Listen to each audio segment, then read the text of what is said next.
2018 में मैं जब अपने बोर्ड्स के लिए प्रिपेयर कर रही थी तो सेम प्रॉब्लम मैं भी फेस कर रही थी जो तुम आज फेस कर रहे होगे अपने हाफ ईयरली से जस्ट पहले।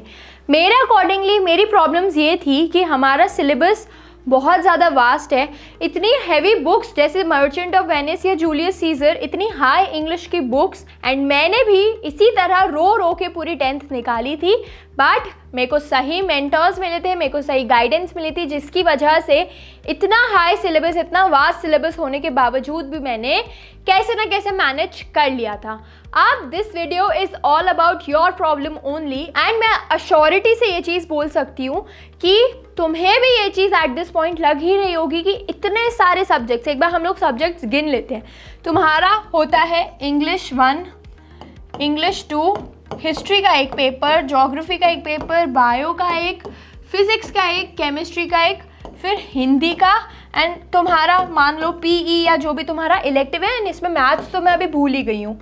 कितने सब्जेक्ट्स है पढ़ने के लिए? 1 2 3 4 5 6 7 8 9 10, कंप्लीट 10 सब्जेक्ट्स, एंड सारे सब्जेक्ट्स में सिलेबस कोई बहुत कम नहीं है। तो यार इस वीडियो में मैं तुम्हें हेल्प करने वाली कि तुम क्या सही स्ट्रैटेजी अप्लाई कर सकते हो, अपने सब्जेक्ट को कैसे डेली पढ़ सकते हो कि तुम एक स्टेबल पोजीशन पर तो आ ही जाओ अपने सिलेबस को लेके। अब हम लोग मानते हैं कि तुम लोग कोचिंग्स जा ही रहे हो एंड तुम लोग फ्री होते हो 7:30 से ही।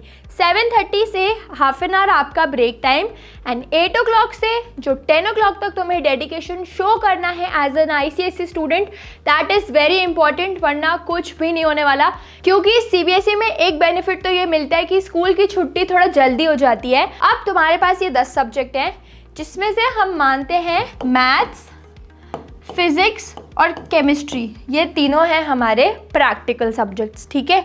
बाकी होते हैं हमारे theoretical subject. English 1 and English 2 मैं तुम लोगों को सजेस्ट करूंगी कि जो तुम्हारा वीक एंड वाला टाइम होता है, जो तुम्हारा सैटरडे एंड संडे वाला टाइम होता है, ये 2 दिनों पर बाकी कोई भी सब्जेक्ट मत उठाओ। इन 2 दिनों में बस इंग्लिश 1 इंग्लिश 2 प्रैक्टिस करो। अब यहाँ पे एक गलती जो मैंने भी अपने हाफ ईयरली तक करी थी, मैं लैंग्वेज पढ़ती ही नहीं थी। एग्ज़ाम से पहले भी कुछ नहीं पढ़ती थी, बट ये मेरी सबसे बड़ी गलती थी क्लास 10th की, विच यू शुड अवॉइड। तुम्हें एक वीक में कम से कम एक स्पेसिमेन पेपर सॉल्व करना ही करना है। अब जब तक मैं थी 10th में, तब तक तो हमारे पास सीधा फिल इन द ब्लैंक आता था।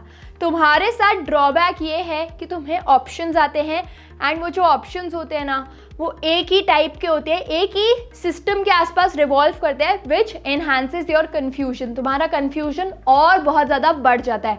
तभी इंग्लिश 1 लैंग्वेज को हमें बिल्कुल लाइटली नहीं लेना है। हमें एक वीक में कम से कम एक स्पेसिमेन पेपर तो सॉल्व करना ही करना है। अब इसके बाद बात आती है तुम्हारा M to फ्राइडे, मतलब तुम्हारा मंडे टू फ्राइडे। मेरा सजेशन ये होता है पर्सनली कि अगर तुम्हें कोई बोल रहा है कि MWF मैथ्स पढ़ो, फिर TTS फिज़िक्स पढ़ो, नहीं। अगर तुम कोई चैप्टर उठा रहे हो तो मंडे, ट्यूसडे एंड वेंसडे तीनों दिन वो चैप्टर वाइंड अप करो। अब अगर एक दिन तुमने मैथ्स उठाया है तो उसके साथ एक सब्जेक्ट उठा लो जो तुम्हें क्या हो, लर्निंग का हो। फॉर एग्जांपल तुमने हिस्ट्री उठा लिया, या तुमने टोपोग्राफी की प्रैक्टिस कर ली, एक पेपर तुमने एक टोपोग्राफी का क्वेश्चन सॉल्व कर लिया, तो यहाँ से क्या होगा, तुम्हारा मैथ्स चल रहा है एंड साथ में हिस्ट्री भी होती जा रही है। फिर थर्सडे और फ्राइडे को क्या करो, साइंस का फिजिक्स उठा लो एंड उसके साथ बायो ले लो, या उसके साथ फिर तुम वापस से हिस्ट्री अगर यहाँ पे नहीं उठाया है तो ले लो। मतलब चॉइस तुम्हारी है, टाइम टेबल तुम्हारा है। रफ पैटर्न ये होना चाहिए कि Saturday Sunday should be for your English, and Monday Tuesday Wednesday maths पे फोकस रखना है। उसके साथ में एक सब्जेक्ट हिंदी भी हो सकता है, या ऐसा भी कर सकते हो कि सैटरडे संडे सिर्फ लैंग्वेजेस को दे के पूरा वीक तुम हार्ड सब्जेक्ट्स उठा लो। मतलब अगर सैटरडे संडे को भी तुमने हिंदी पढ़ लिया तो यहाँ पे भी तुम हिंदी नहीं पढ़ोगे, क्योंकि ये सब तो तुम स्टोरी बेस्ड स्टोरी समझ के ईजिली कर सकते हो। एंड ये 3 दिन मैथ्स उठाओ, मैथ्स के साथ में भी बायो उठा लो, फिर बाकी के 2 दिन फिजिक्स एंड केमिस्ट्री में बाउंस करते करते चैप्टर वाइज वीकली टारगेट्स दो खुद को। मतलब एक वीक में ऐसा रखो कि मैथ्स का एक चैप्टर ख़त्म करना है, हिस्ट्री या ज्योग्राफी का एक एक चैप्टर ख़त्म करना है, बायो फिजिक्स केमिस्ट्री में से एनी 2 सब्जेक्ट्स का एक चैप्टर खत्म करना है।